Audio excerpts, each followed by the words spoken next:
usually don't finish it all. No, when we're filming, usually I have a bite or two, you know, and it is very good. But I haven't had these in forever, and you see me eat 3 here, so they are worth the effort. They are. Must be a good recipe. It is, and who don't like some ice cream with some of that good whiskey sauce there in it?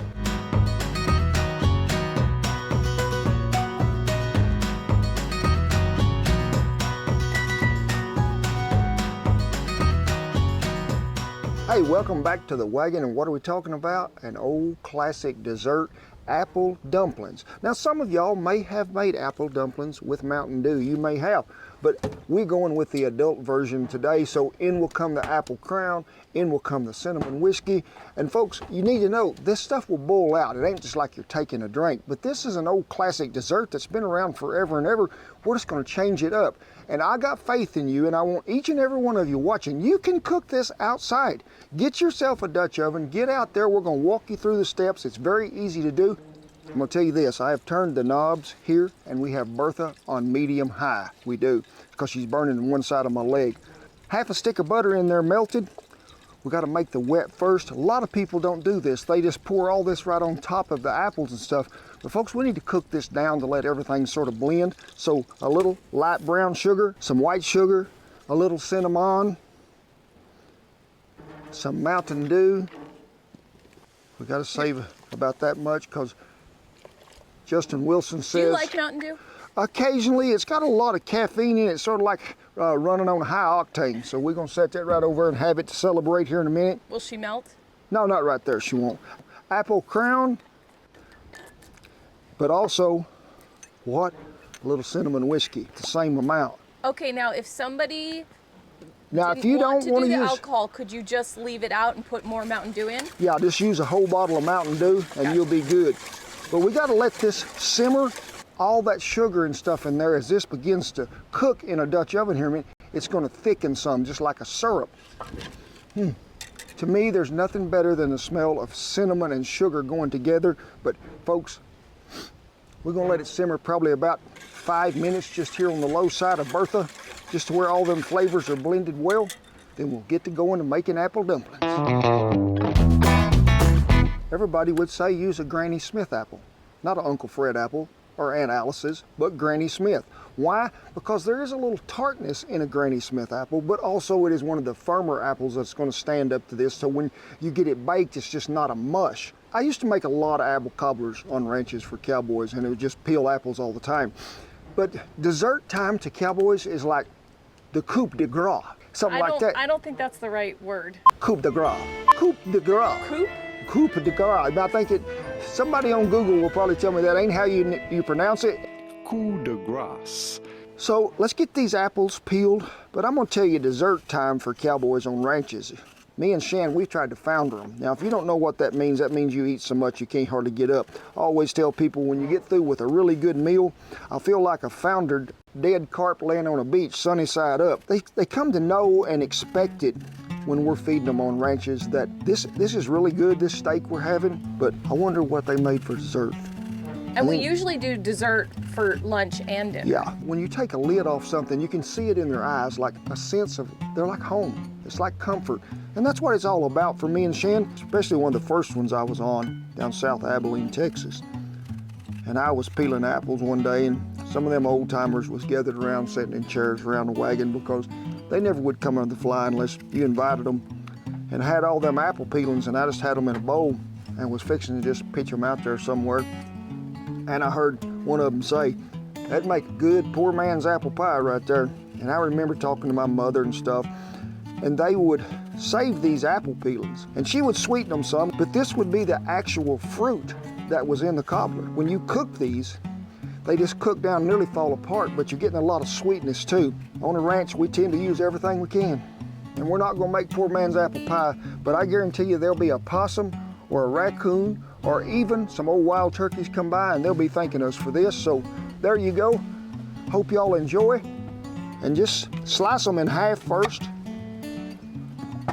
We're not gonna use Johnny's apple seeds in there, so I like to go around them the first time and come back over here and get him again. But you can take your knife and just cut down in here and get them out.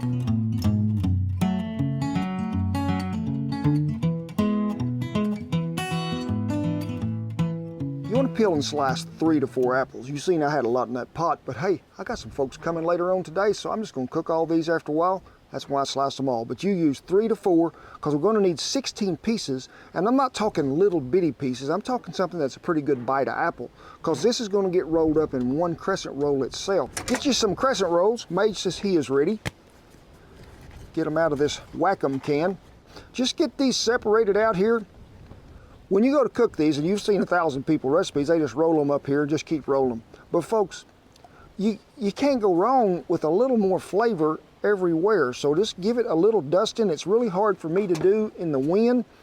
Give it a little bit of sugar. We'll give it a little more, Mage. Is that enough? Mage says, yep, that's enough. So start it at the big end of the crescent roll and just roll. I like to tuck this corner over right here, and look what we got. A finished dumpling.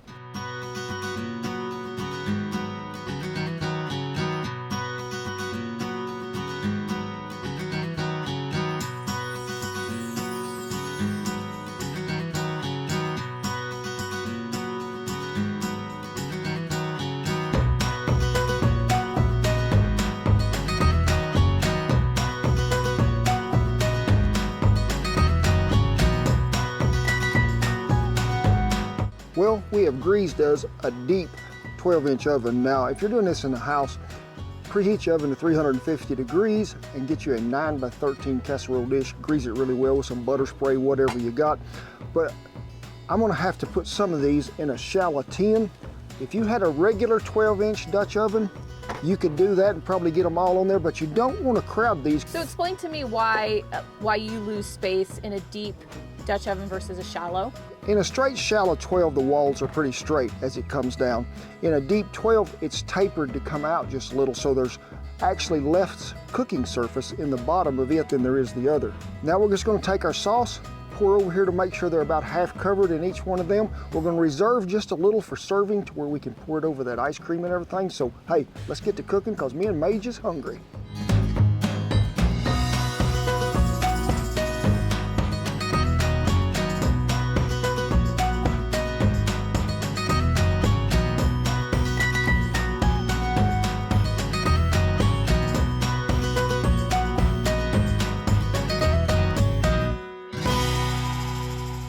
Cooking in a Dutch oven, you know, you see me do this a lot, but this is a little different today. It is because we are actually stacking the ovens to conserve a little heat. What oven is the hottest? Let's think. Heat rises. So the top oven is hotter than the first one. That's why it's on the tallest of the trivet. Now, we will have to rotate today because the wind is blowing pretty good. But remember, this is a liquid base in there, so you have a little buffer there. You can keep an eye on your liquid and make sure it ain't dissipating, and that is a big turn. Now, when we started this, we put pretty heavy coals around the bottom of the Dutch oven on the outside edge, but when you load that lid up on the one that's the bottom one, you're creating an extra amount of heat because you have the heat from the side, heat from the tops. Now, let's say you're at a campground and you got to feed your family there and you ain't got a lot of coals, but you got like 3, maybe 4 Dutch ovens, and you can stack with the biggest oven being on the bottom, and you can pyramid up. But what goes in the bottom one? Whatever's going to cook the longest that you need to check the least amount should be on the bottom. That would be the meat.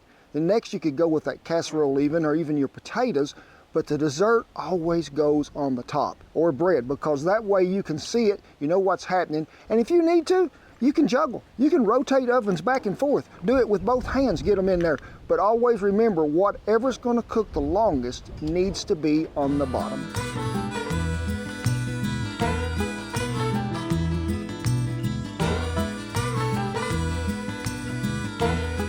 Now, to start off cooking these, you really want to check them here about 5 minutes in to see if you've reached a little old simmering. But we're going to need to soften everything, let them crescent rolls expand really good. I done had to pull a little heat away from my Dutch oven there on the bottom to slow it down a little because it was cooking a little fast. But one thing that's pretty important that you've got to have is a good lid lifter. You know, you can't just reach down there and grab a hold of that. And I have used a lot of lid lifters, and we partnered up with the folks at Hasty Bake.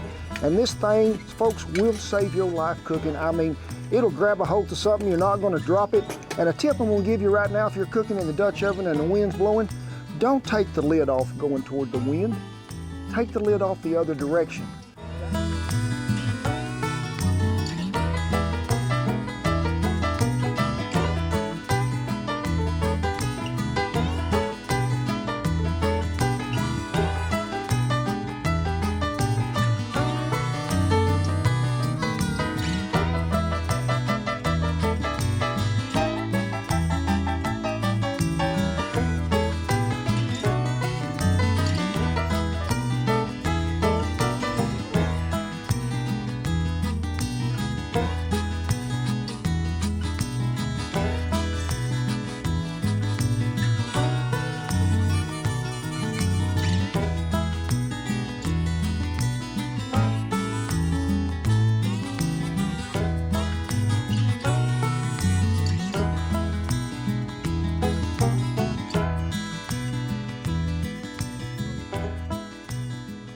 look at all that. And folks, it is May here in Oklahoma, and it's probably 75 degrees maybe. We got a little soup going on. Ice cream makes soup here pretty quick, but it serves the point. I got quick pictures though, so I think I'm okay. But you see me, we reserved about a cup of that little broth we started with over there for the sauce. And I want you to thicken that right there to last, because you see how much this is cooked down, and that's sort of the way I like it. It gives that syrupy effect right there on the bottom that's going to be sticking to everything. Get you about 2 to 3 tablespoons of cornstarch. Add you a little cold water, mix it up well. Pour it over in that sauce as it has come to a low boil. Let it thicken. That apple you can see in there. Look at that gooiness. I mean, and that goo has just come with it. So I'm going to have a bite. Let me get this flipped there. I don't want to lose none of it before we go to the ice cream. Well, that was a quick one.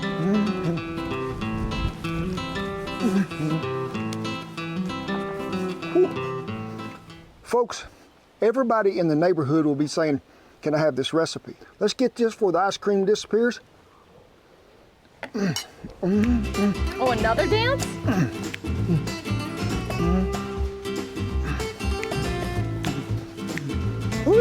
Mage, that is good. That must be good. I got 2 dances. Come here. Come on. You're the only one here today. Come on with it.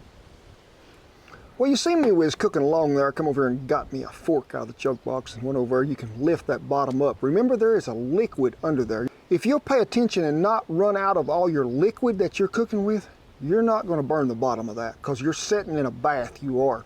But you can just take that fork, peel them up here to where you can see that bottom to get them the color you want.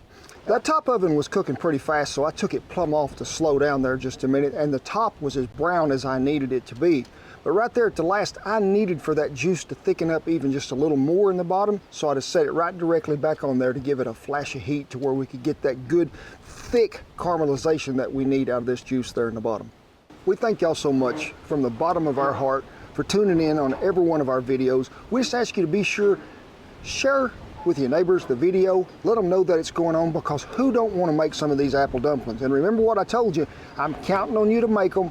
I want you to send me a picture, because folks, they're so easy to cook, they are. But it is with great pride, honor, and privilege that I tip my hat to all our servicemen and women for keeping that old flag flying over there. We commend you, each and every one, we do. And folks, a lot of us might be going through hard times. A lot of us might not think we're gonna make it, but we always can. Because when a storm approaches, remember, you can do 2 things. You can cry about it and get wet in the rain, or you can go dance in the rain. I'm thinking that's what you do when a storm is coming. You just bear down, know that we're counting on you, because I know y'all are counting on us. God bless you, each and every one, and I'll see you what? With a big hug and down the apple dumpling trail. Okay, so we don't normally do makeup, but you got into some branches. Yeah. And you scratched up your nose a little bit, so Yeah. I'm just gonna... Firewood done it. Does it hurt? I feel wonderful. I feel like I've been made over. Okay, so I'm gonna put this at the end of the video. Uh-huh. And then I want to know, like, if people could tell that you were wearing makeup. Now that they've watched the video and didn't know, they need to comment below to see if they could tell that you were wearing makeup.